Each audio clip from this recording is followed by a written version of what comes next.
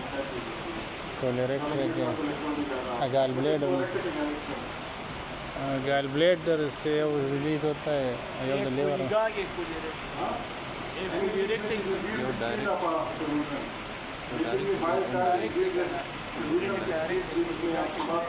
Bile side की movement ज़्यादा होती है, तो आपके पास ज़्यादा असर तक ये बाइल साइड स्मॉल इंटेस्टाइन में जमा नहीं होती, आगे मूवमेंट होती है गियर बॉक्स बनाने के लिए। 4 से 5 बार दिन में बाइल साइड नीचे बीचों की 5 बार एहसास होती है। एक साइकिल की दूसरी बीच में ज़्यादा क्लोरेटिक एक्शन ऑफ बाइल। अगर आपके पास बाई एनी चांस अगर पास गल ब्लेडर या कॉमन बाइल का ब्लॉक हो जाए तो क्या होगा? बाइल साइड या बाल एक्सेस के नीचे नहीं है आएंगे तो क्या होगा? ब्लड में आपके बाइल साइड ज़्यादा क्योंकि अंदर कड़ी सर्कुलेशन ज़रूरी है वहाँ, ठीक है। और आपके पास साथ में ऑब्स्ट्रक्टिव जेंडर भी होगा लेकिन साथ में क्लोराइडस भी होगा, ठीक है। वो basically because of high bile side in the skin and blood flow. दूसरा, अगर आपके पास कोलेस्ट्रॉल लेवल ज़्यादा है तो गालस्टोन बनते हैं, ठीक है। जैसे मुझे एक प्रश्न बताएं कि लड़कियों में औरतों में गालस्टोन ज़्यादा बनते हैं, मर्दों में कम बनने की क्या वजह है? पता है प्रेगनेंसी के ज़्यादा होता है हार्मोन जो हर बार में उसमें इतना फैट होता है नहीं बनता है तो दिमाग खुला हुआ है दूसरा तो नहीं होता है हार्मोन्स की वजह हार्मोन एस्ट्रोजन प्रोजेस्टेरोन का बेसिकली इफेक्ट ज़्यादा है प्लस इसका एक फार्मूला है 5F का फार्मूला वो आप देखें गूगल में। फीमेल फैटी फर्टाइल और वो चीज़ एक पास जिन जो ये क्वालिटीज होंगी उनको ट्रांसफर करने का ठीक है। सबसे वाला आपको बताएंगे 5F का एक आपके पास फार्मूला होता है। अच्छा एक और बात है, आपका गाल ब्लेडर आपने रिमूव कर लिया तो गाल फैट की कंसंट्रेशन क्यों नहीं होती तो क्या होगा उसका? बाइल साल तो बेसिकली डाइल्यूट फॉर्म में होगा उसका क्या कुदरत में क्या निजाम निकालेगा? तो बेसिकली सीजीडी है क्या बाइल स्टोरेज फॉर्म एम्पुलाफीटर में जो आपके पास पिक्चर होती है वो ब्लॉक होते जाता है वो टाइमली कभी नहीं खुलता है लेकिन लगभग कमन बाइल डेट as a storage form of bile concentration नहीं होने चाहिए ये कुदरत की रखता है। लेकिन आपके पास गाल सर बजट की सर्जरी चल रही है बाद ये प्रॉब्लम शुरू होता है इसलिए आपको थोड़ा मसला होता है तो हम इसमें बहुत ज़्यादा चिकनाई वाली चीज़ मिर्च मसाले वाली चीज़ें नहीं खाएंगे।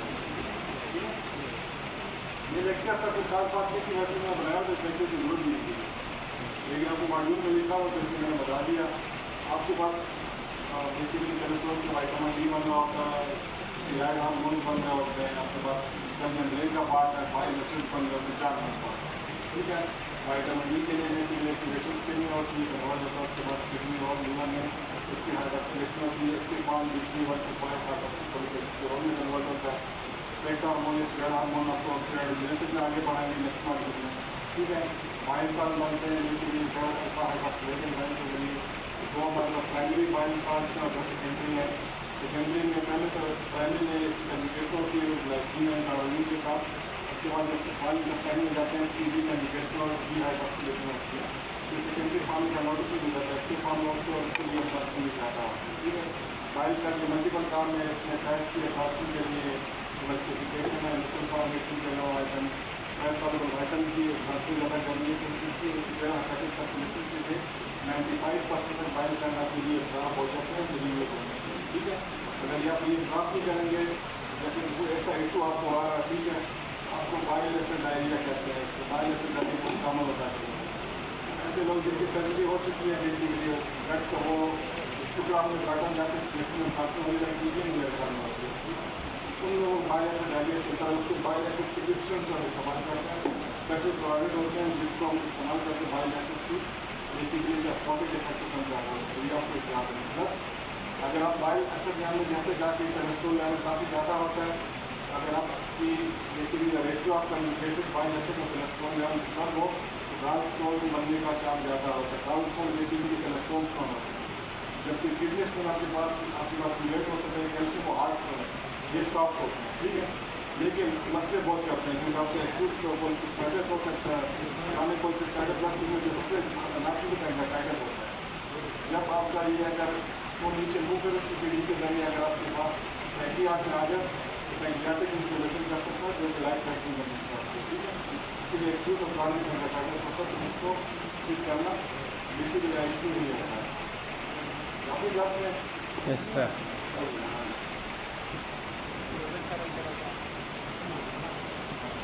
तो आपको ये चीज़ याद रखनी चाहिए कि एंजाइटिस का याद रखें गालस्टोन जहाँ भी हो अगर आपको लगता है कि थोड़ी ज़्यादा है गाल ब्लेडर की हो जाना चाहिए क्योंकि अगर एंजाइटिस हो रहा है तो लाइफ साइकिल है उसकी बहुत इशू हो सकते हैं। प्लस आपका जो इंसुलिन से रिस्क हो रहा है आवाज़ आ रहा है क्या